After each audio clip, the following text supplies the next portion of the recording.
नमस्कार, let's cook with Vaishu या चॅनलवर तुम्हा सर्वांचे स्वागत आहे. हिरवी मिरची आणि लसणाच्या फोडणीची हटलेली भाजी तुम्ही गावाकडे खाल्ली असेल ना, तर तुम्हाला ही टेस्ट नक्की आठवेल.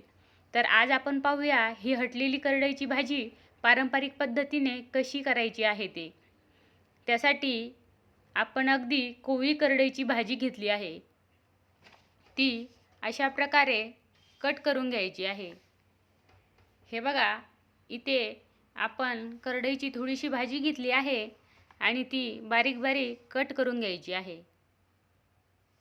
अशा पद्धतीने इथे आपण करडईची सर्व भाजी कट करून घेतली आहे. आता भाजीमध्ये पाणी टाकायचे आहे आणि ती 2-3 पाण्याने स्वच्छ धुवून घ्यायची आहे. इथे मी गॅसवर कढाई ठेवली आहे. त्यामध्ये आपण स्वच्छ धुवून घेतलेली करडईची भाजी टाकायची आहे आणि 1 ग्लास पाणी टाकायचे आहे.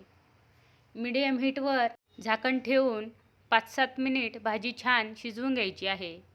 इथे आपण भाजी 2-3 मिनिट छान शिजवली आहे आणि ती व्यवस्थित मिक्स करून घेतली आहे.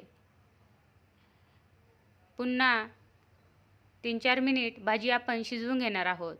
तोपर्यंत आपण वाटण तयार करून घेऊ. त्यासाठी हिरवी मिरची, लसूण आणि मीठ टाकून आपण हिरवी मिरचीचे वाटण तयार करून घेतले आहे.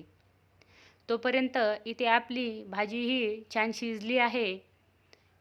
आपण त्यातील पाणी काढून घेऊ. हे बघा, अशा प्रकारे भाजीतील सर्व पाणी काढून घ्यायचे आहे. इथे मी भाजीतील सर्व पाणी काढून घेतले आहे.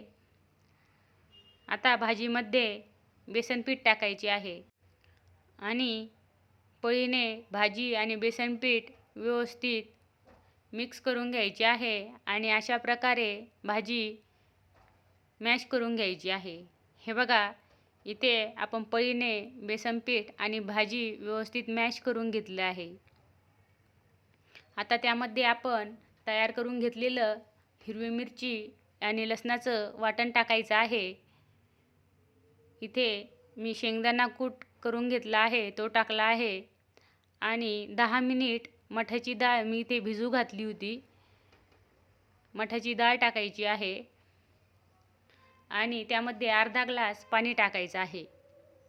पाणी टाकून भाजी आणि सर्व साहित्य व्यवस्थित मिक्स करून घ्यायचं आहे. हे बघा, इथे मी सर्व मिक्स करून घेतलं आहे. आता कढाई गॅसवर ठेवायची आहे आणि भाजी झाकण ठेवून 2-4 मिनिट पुन्हा शिजवून घ्यायची आहे. हे बघा, इथे आपण भाजी छान शिजवून घेतली आहे. आता आपण छान भाजीला फोडणी देऊन घेऊ. त्यासाठी इथे तडका पॅनमध्ये मी तेल घेतले आहे. त्यामध्ये बारीक कट केलेला लसूण टाकला आहे. लसूण छान ब्राऊन झाल्यानंतर त्यामध्ये जिरे टाकायचे आहे आणि मस्त फोडणी भाजीवर टाकून घ्यायची आहे आणि वरून झाकण ठेवून द्यायचं आहे. व्यवस्थित मिक्स करून झाकण ठेवायचे आहे. हे बघा, तयार आहे आपली पारंपरिक पद्धतीने बनवलेली हटलेली करडईची भाजी. दिसायला अगदी साधी दिसणारी ही भाजी बाजरीच्या भाकरीसोबत खूप अप्रतिम लागते. तसेच भातासोबतही छान लागते. या पद्धतीने तुम्ही भाजी नक्की करून बघा आणि कशी झाली ते मला कमेंट करून नक्की सांगा.